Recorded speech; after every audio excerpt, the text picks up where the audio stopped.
Today we talk about Into the Bastards. I like that title. It sounds like the title of a movie by Tarantino. Into the Bastards is the game that came with issue number 6 of the Battles magazine. Still my favorite magazine about wargaming. It came out in 2011. I read the magazine when it came out as soon as I got it, but somehow I hadn't had the chance of playing the game, and I kind of forgot about it. These days I'm traveling for spring break. I'm visiting my in-laws, which is great. That's the greatest spring break you can have when you have little kids, people to help you with the kids, and you get some time to play games. So I brought with me the game without the magazine because it's a small game. It makes for a perfect travel game. Into the Bastards covers the offensive Mikhail, the German offensive in during World War I, which is notable, historically speaking, because it was the first tank battle. And there are also other related events that happened there that make this a pretty interesting battle for wargaming. Interesting historically, and there are a lot of things that can inspire our game designer. Let me show you how the game works now. First I want to show you the map of the game before I start talking about the mechanics. The map looks pretty simple, pretty clean. Clearly the terrain, the types of terrain are very easy to identify. Main types of terrain here being woods and urban terrain. Here you see the setup of the main scenario of the game. The game comes with two scenarios. One that only uses part of the map and allows you to play part of the battle, and one that represents the full battle. And this is what you see here, the setup for the main scenario. These are the German units that are coming, and as you can see, they come in a very strong, very unified front. Not so much so for the allies that are much more scattered on the board. On the other hand, this is a game that uses zones of control. All units project a zone of control in the 6 axes surrounding them. An enemy unit has to stop to end movement when it enters the zone of control of an opponent. So probably the allies will have to try to use their zones of control to slow down the advance of the opponents. At the beginning of the game, you have mainly infantry units on the board. There are only 4 tanks there, 4 German tanks. As for reinforcements, a group of German tanks is scheduled to enter the board in turn 1, and German reinforcements enter from that edge there. And then there is a small group of Allied tanks that will enter the game as reinforcements in turn 2, and a larger group of Allied tanks in turn 3, and Allied reinforcements enter the game from this edge here.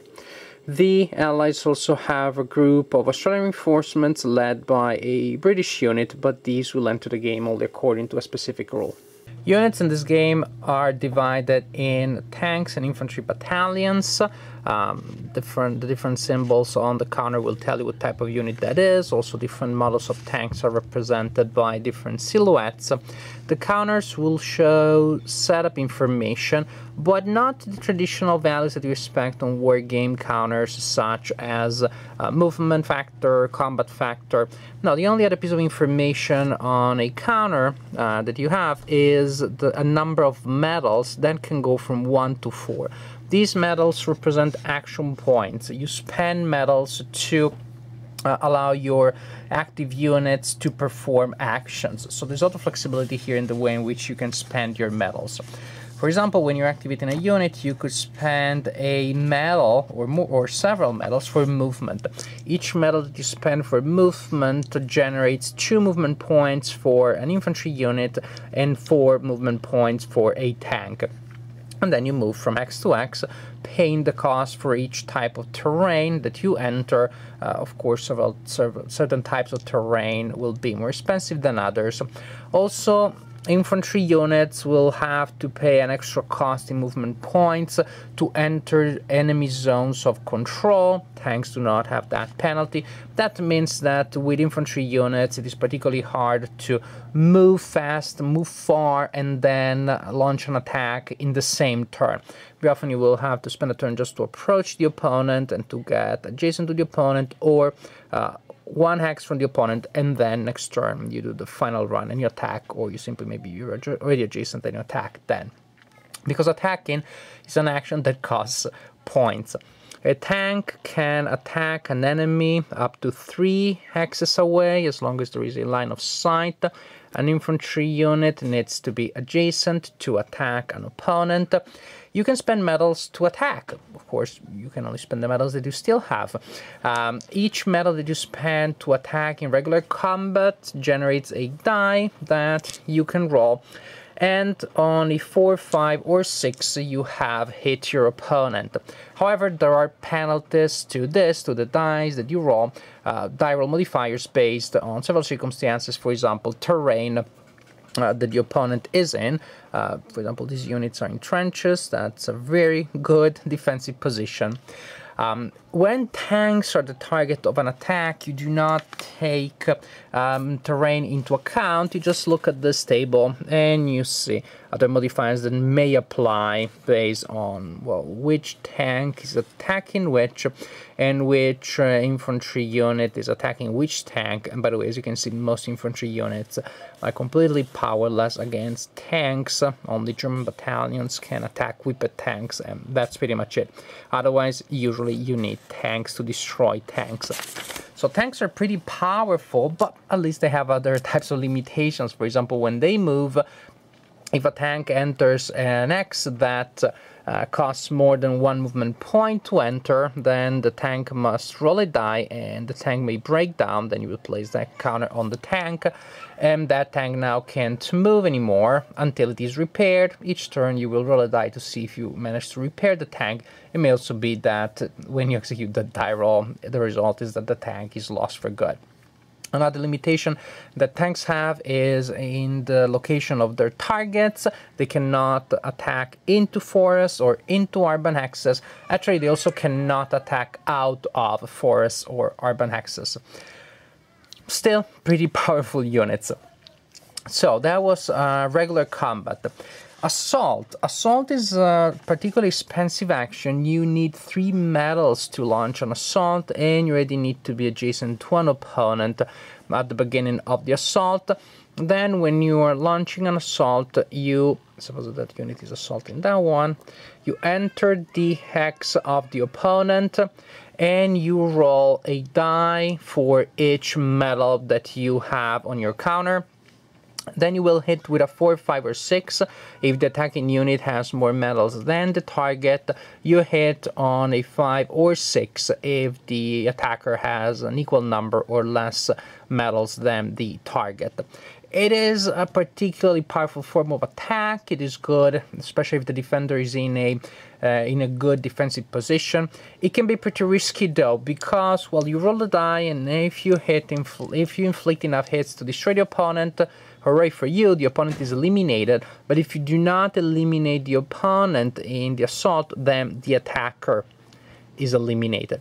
So very often it is a good idea to use combat to soften up an enemy, and then you launch a final assault to eliminate the enemy. Each hit that you inflict on the opponent, whether in regular combat or assaults, will reduce the strength of the opponent by 1. An infantry battalion becomes disorganized, a tank that takes a hit is damaged, and then a second hit would eliminate the battalion or the disorganized battalion or the damaged tank. Another action that can be performed is to rally. It costs 2 medals to rally, and you simply restore the unit to its full state. Well, that only applies to infantry battalions. Also, zones of control in this game are particularly sticky. When you are in an enemy zone of control, you cannot leave that zone of control simply as part of movement. You have to use special actions. For example, it costs two metals to withdraw from a zone of control to a next that is not a zone of control, and it costs 3 metals to move from a zone of control to another zone of control. The costs that I told you are pretty generic. That means that there will be modifiers in cases in which some actions will be more expensive or less expensive. For example, rallying in an enemy zone of control is more expensive, rallying in a trench is less expensive. In a standard turn, first you have an artillery phase during which the players receive a certain number of artillery attacks that they can perform against the opponent. Then the ally player activates any and all of his units, then the German player does the same, then there are a couple of other phases. It is a pretty traditional I go, you go sequence. Problem is, it won't last.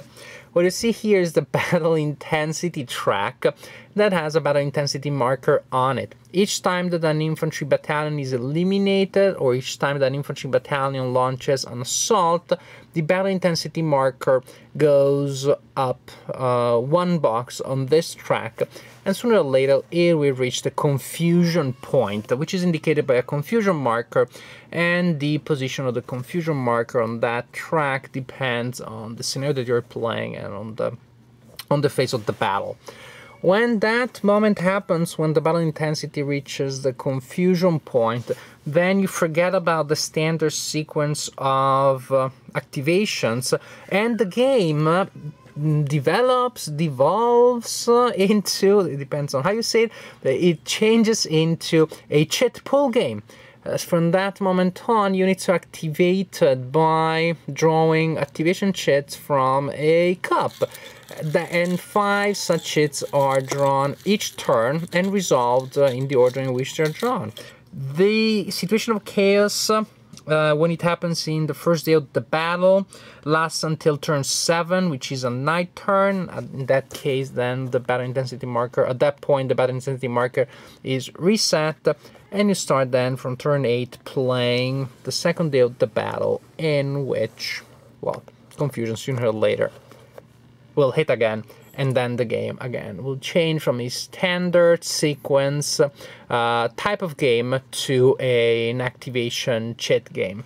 There definitely are a lot of things to like in this game. The two elements of the design, the shine to me, are the action point system that gives you such a great flexibility in the way in which you can deal with your units and what your units can do, and the confusion rule that at a certain point turns an I go, you go game into a game with my favorite activation system, which is the chit pull activation system, and with the fact that you do not refresh the randomizer each turn. Of course, you can kind of see where the battle can go, but you still have enough unpredictability, enough chaos to make things interesting, challenging, and also perfect for solitaire gaming. The pace and flow of the battle, how does that work? Well, the battle opens with the German offensive, with that strong, compact line of German units that I showed you earlier. The game starts with a standard sequence of the turn. That means that the Allied player has to sit there and look and watch while the German resolves his turn, and that kind of takes a while. That's a lot of units. Then the Allied player gets to go maybe without doing much, because some of the units possibly the Allied player wants to keep in good defensive positions. At the beginning it just seems like the Allied player doesn't have much to do.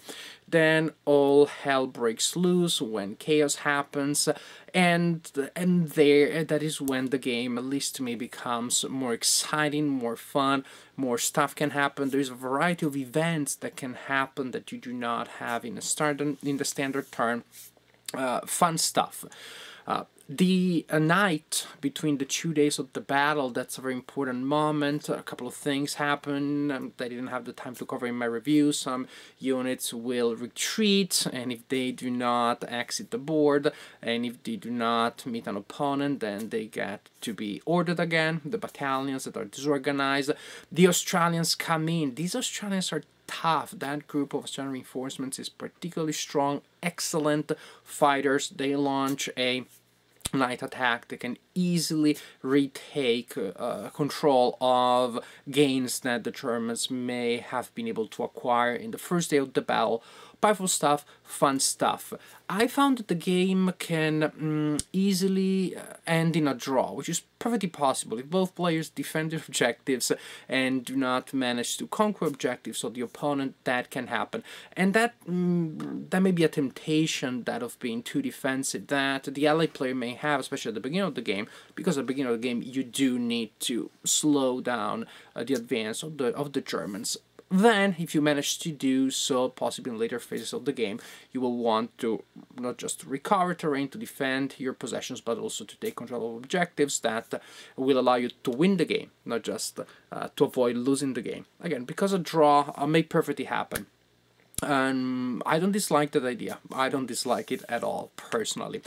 So, good game, especially for a magazine game. This is a very good one. The mechanics are solid, the theme is interesting, the components are beautiful, you have all of the high quality that you can expect from a game by Battles Magazine, a game that comes with Battles Magazine.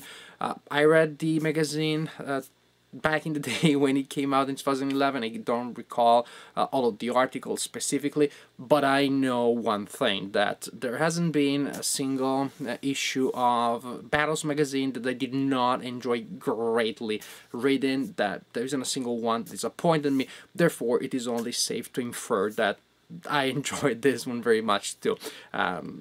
Good magazine. All issues of Battles Magazine are excellent, so good magazine, good game. It makes for definitely a good package.